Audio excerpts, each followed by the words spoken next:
Hello, hi, and welcome to my channel. My name is Reese and I talk about books. Today's video is a chat about some books that I have not read yet. I was tagged in the I will get around to it later prompt, and so I'm answering those questions. They're down in the description if you want a sneak peek. And this should be a short one, should be a fun one, probably a short one, because I'm getting over a cold. This tag was a good one. It made me think about some of the books that I have that I just, haven't been reading for some reason. Thank you, Marty, for the tag. I did this exclusively on books that I already own. I know that wasn't a requirement based off of reading some of the questions, but I felt like there's a good chunk. So that was my little constraint I put on myself. Anyways, let's go. First prompt is a classic book that you have been meaning to read forever but haven't read yet. This, for me, of books that I own, was Jane Eyre by Charlotte Brontë. I first heard about this book from a friend in my writing group a couple years ago who was like, if you're looking for a strong female main character, this is your book. And I did start reading it, but for some reason I just couldn't get totally into it at that point whenever I read it. But I feel like this is one of those classics that, I've read a lot of women authors. That's something I don't know what the ratio is, the breakdown, but there's a lot of them. And I feel like I need to pay some respects to the authors, the generations that came before some of these contemporary authors that I'm reading now. And, like Brontë, Austen, the Brontë sisters, I think Emily Brontë is Charlotte Bronte's sister, and she wrote Wuthering Heights, which I've also not read yet. That would be a fun month of reading all of those books. Look at me, I'm creating a little challenge for myself. We'll see.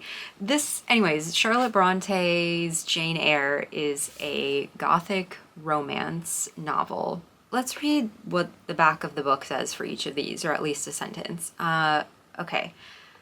Charlotte Bronte's most beloved novel describes the passionate love between the courageous orphan Jane Eyre and the brilliant, brooding, and domineering Rochester. Yeah, okay, I don't know. Brooding, I'm down for. Domineering, I don't know. That's kind of my thing with Pride and Prejudice. I might get a lot of hate for this, so I'm just not going to say anything about that. I haven't read Pride and Prejudice for many years. It is time to revisit that as an adult. Anyways, this was published in 1847, and she was very young when she wrote this. I don't know how old she was, but Brontë died at the age of 38, which is wild. So, yes, I would love to read this. And last note I'll leave you with is the last line of the description. It lives as one of the great triumphs of storytelling and as a moving and unforgettable portrayal of a woman's quest for self-respect.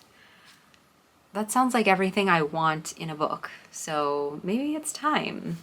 Maybe it's time for Jane Eyre. Question 2. A book on your shelf you haven't read yet. Well, I kind of answered all of these as books on my shelves that I haven't read yet, but for this, I thought about a book that I was so hyped to read and so excited when I finally picked up a copy, and that is Pure Color by Shelia Heti. So many people, first of all, amazing cover. I love it. So many people in the litfic sphere have talked about how amazing Sheila Heti is. I feel like I'm gonna agree. I feel like from what I remember that it's written like a little unconventionally, or that could be another work of hers that is written a little unconventionally.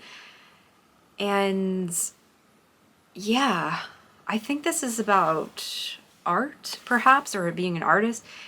I'll read the description. Here we are, just living in the first draft of creation, which was made by some great artist who is now getting ready to tear it apart. Oof, okay. Pure Color tells the story of a life from beginning to end.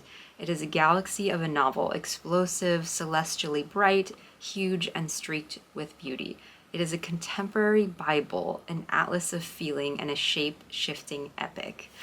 That's probably why I was so excited to read this, because it sounds great. Sounds like a book that I will be thinking about many, many months after I read it. If you've read this, let me know what you thought, because I'm curious.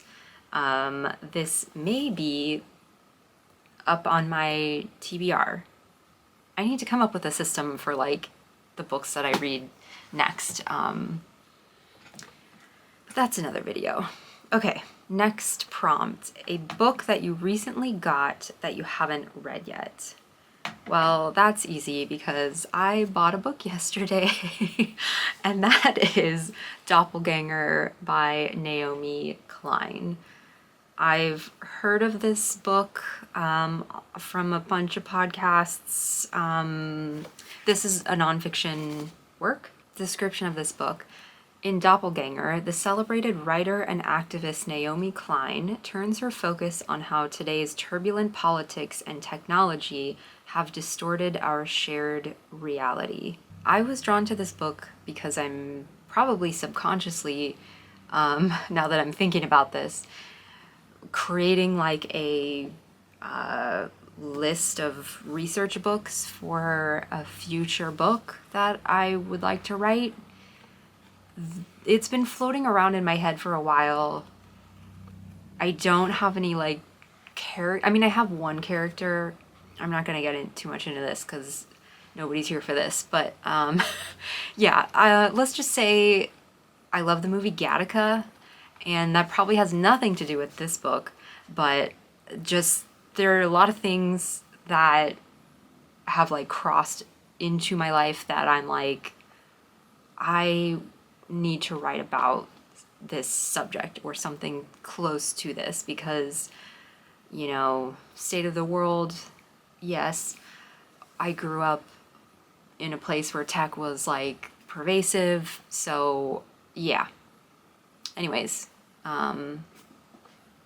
yeah, this will be fun. This will be good. This will probably be like a read this before I go to sleep kind of a thing. I haven't been reading nonfiction. That's a lie. I'm currently reading a nonfiction book right now. Anyways, I think this is brain fog. I have a cold. A book that you have had forever but haven't read yet.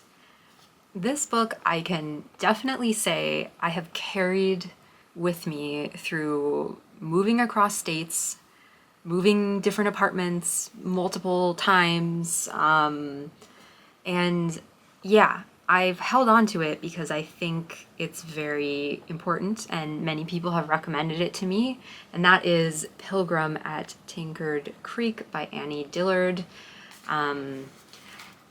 Maybe I don't want to read it because I hate, what are these called? Deckled edges? Yeah, hate that.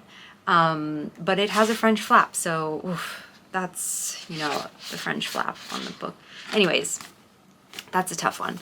But this is a beautiful book, writing about nature. I think that's how we would describe it. It's been a while since I've thought about reading this. Let's read the description. Pilgrim at Tinker Creek is the story of a dramatic year of Virginia's Roanoke Valley. Dillard sets out to see what she can see. What she sees are astonishing incidents of beauty tangled in a rapture with violence. This is giving me slight Mary Oliver vibes. Maybe I'm wrong. If I focus on the setting of a book, sometimes that helps me get more excited about the book. And this, I've never really read anything about Virginia's Roanoke Valley. The nonfiction book that I'm reading right now is by Bell Hooks, and she is talking a lot about Kentucky. And I've read absolutely nothing about Kentucky. I don't really know much about it at all. I've never been there. And I'm finding myself really drawn to her. Not only, look, she's a great writer, of course, but I'm also finding myself drawn to like understanding a place, especially because I will probably never go there. I mean, never say never, I guess, but I don't think I have a reason particularly to go there. And so understanding about a place from somebody who's lived there is just a cool experience for me. It's like traveling without traveling, you know? Next prompt, we're close to the end here. A book a friend recommended that you haven't read. And while technically Pilgrim at Tinker Creek is that book, I thought I would pick the most recently recommended book to me by a friend, and that is Matrix by Lauren Groff. A friend was over the other day and she saw this on my shelf and she was like, I love this book. So I bought this maybe a couple years ago. I've actually never read anything by Lauren Groff, but I've heard good things. Fates and Furies I heard was really good. I don't know why. I think because this was about nuns, I just thought that was kind of interesting. Let's read the description. Equally alive to the sacred and the profane, Lauren Groff's Matrix is a defiant and timely exploration of the raw power of female creativity in a corrupted world. Well, you can't get much closer to home with that. This is making me want to read every one of these books right now. I need to finish the books that I'm reading currently before I do that. Anyways, I also love this cover. I think it's cool. Maybe. Also, I don't like hardcover books, but this I bought like used, and it's like a library, former library book, and something about like the plastic cover of a library book I'm okay with. Second to last prompt, a book that you're procrastinating on. This was easy. I will go with the Southern Reach trilogy, or now there's 4 of them. But I have this hardcover copy. Actually, this is my husband's. But you know, we share books, so technically it's mine. Yeah, I like Jeff VanderMeer. I've read a couple other books by him, but I've never read these. And I've seen the movie, so I'm probably a little like, I don't know. Like, I don't want that to inform my experience reading the book, but in the realm of women in post-apocalyptic scenarios, this feels like the right book for me to read. I might also be procrastinating reading this because it's 3 books and I know that I'm gonna have to read this entire thing, all 3, once I start. I am currently reading a book that's like 700 and something pages, so yeah. All right, last prompt, the next book on your TBR. There are 2 that were kind of in the running for this, but I'm deciding to go with The Bluest Eye by Toni Morrison. I have not read much by her recently. I've read a couple of her books when I was in high school, and I remember thinking they were amazing, of course. This book I also bought used, and I have like sticky notes in here from the previous owner of this book, which makes me so happy. I can't wait to read it.